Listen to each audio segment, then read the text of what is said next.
আচ্ছা, আসসালামু আলাইকুম এভরিওয়ান। তো আজকে আমাদের টপিকটা হচ্ছে মোস্ট ডিমান্ডিং টপিক, যেটা হচ্ছে একটা কিচেন নাইফ। আচ্ছা, তো কিচেন নাইফটা আমরা কিভাবে ধরবো এটা খুবই ইম্পর্টেন্ট। তো নাইফের যে এই যে একটা প্লান্ট একটা স্ট্রেট এজ থাকবে না, ওটা হচ্ছে আমাদের হাতের কাছে এভাবে এনে আমরা হচ্ছে এটাকে এভাবে প্লেস করব। প্লেস করে আমরা মানে এইভাবে ধরবো, ধরে তারপর বলবো যে this is a moderately heavy sharp cutting and sharp pointed metallic weapon called kitchen knife. আচ্ছা, এটা একটা কিচেন নাইফ। তো এটা যদি আমরা পার্ট দেখি, একটা হচ্ছে এই যে ওয়েপন প্রপার, আর এটা হচ্ছে একটা হ্যান্ডেল। তো ওয়েপন প্রপারের মধ্যে আমরা কি থাকবে, ওয়েপন প্রপারের মধ্যে একটা এই যে একটা কার্ভড একটা শার্প এজ থাকবে, একটা ব্লান্ট স্ট্রেট এজ থাকবে, একটা শার্প পয়েন্টেড এন্ড থাকবে, আর দুইটা স্মুথ সারফেস থাকবে। ওকে, একটা স্মুথ সারফেস আর একটা স্মুথ সারফেস। আর যদি হ্যান্ডেলের মধ্যে দেখি, হ্যান্ডেলের মধ্যে আমরা দেখবো যে এই যে দুইটা ব্লান্টেজ, একটা ব্লান্টেজ একটা ব্লান্টেজ, তারপর একটা ব্লান্ট এন্ড থাকবে, আর সাথে হচ্ছে দুইটা সারফেস থাকবে, আর একটা কার্ভেচার থাকবে আপার পার্টে, যেটা হচ্ছে আমাদের আমাদের ফিঙ্গারের সাথে ফিক্সেশনের জন্য দেওয়া থাকে এভাবে। তো এটা দিয়ে আমাদের যদি কি ইনজুরি দেখি আমরা, তো ইনজুরিটা আমরা যদি দেখি, ফার্স্ট হচ্ছে আমাদের শার্প এজ দিয়ে। শার্প এজ দিয়ে কি হবে, আমরা নর্মালি কাটি যদি নাইফ দিয়ে, একটা ইনসাইজড উন্ড হবে।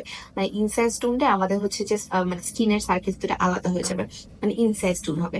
সাথে হচ্ছে আমাদের কাট শর্ট উন্ড, যে আমাদের মানে কাট শর্ট উন্ড হবে। মেনলি কাট শর্ট উন্ডটা কি দিয়ে হয়, ব্লেড দিয়ে হয়, কিন্তু নাইফ দিয়েও কাট শর্ট উন্ড হয়।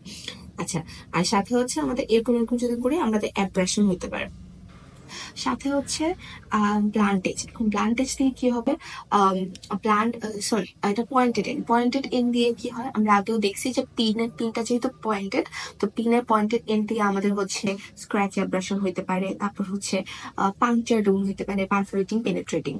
আচ্ছা, এখন হচ্ছে আমাদের যে ব্লান্ট এজটা দিয়ে আমরা জানি যে ব্লান্ট দিয়ে নর্মালি ব্রুইজ হয়, ল্যাসারেশন হয়, ফ্র্যাকচার ডিসলোকেশন হয়। তারপর হচ্ছে সারফেস দিয়ে কি হবে, সারফেস দিয়েও ব্রুইজ হবে। আর পরে হচ্ছে হ্যান্ডেল দিয়ে আমাদের মেনলি ব্রুইজ হয়, সাথে হচ্ছে রেয়ারলি ফ্র্যাকচার ডিসলোকেশন হতে পারে।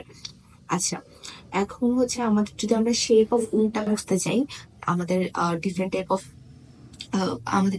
ওয়েপন থেকে আমরা যদি শেপ অফ উনটা বুঝতে চাই, তাহলে আমাদের নাইফটা দিয়ে আমাদের হচ্ছে উন্ডের যে শেপটা হবে, এই যে একটা ওয়েজ শেপ উনটা হবে, এই যে এই যে এই পার্টের শেপটা একটা ওয়েজ শেপ, তার মানে আমাদের উনটা হবে ওয়েজ শেপ। এরপরে আমরা যদি ড্যাগার দেখি, তাহলে হচ্ছে ড্যাগারের যে এই পার্টটা, ড্যাগারের উন্ডের শেপটা হবে হচ্ছে এলিপ্টিক্যাল, এই যে এলিপ্টিক্যাল একটা শেপ। আর এরপর যদি আমরা স্পিয়ারটা দেখি, তাহলে স্পিয়ারের উন্ডের শেপটা হবে হচ্ছে এই যে এরকম, যেটা একটা ট্রাইঙ্গেল না, এই যে একটা ট্রাইঙ্গুলার শেপ হবে। এই যে আমরা দেখতে পাচ্ছি যে এটা হচ্ছে একটা নাইফের যে শেপটা, এই যে একটা ওয়েজ শেপ। তারপর হচ্ছে যে ড্যাগারের যেহেতু শেপটা এলিপ্টিক্যাল, তাহলে একটা এলিপ্টিক্যাল শেপের উন পাবো। আর স্পিয়ারে যেহেতু একটা ট্রাইঙ্গুলার শেপটা আছে, তাহলে হচ্ছে আমরা একটা ট্রাইঙ্গুলার শেপের উন পাবো।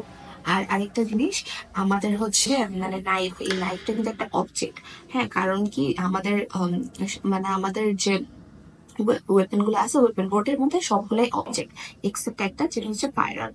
কারণ কি, ফায়ার আর্মের শুধু মেডিকেল ইউজ, কোনো ডোমেস্টিক ইউজ নাই। বাট আমাদের ফায়ার আর্ম ছাড়া যে বাকিগুলো আছে, সবগুলোরই একটা একটা ডোমেস্টিক ইউজ আছে। যেরকম আমাদের নাইফ কিন্তু আমরা নর্মালি আমাদের বাসায় ইউজ করে থাকি, মানে সবকিছুই ভেজিটেবল কাটা বা যেটাই হোক, তো নাইফের ডোমেস্টিক ইউজ আছে, তো নাইফের একটা অবজেক্ট প্লাস ওয়েপন।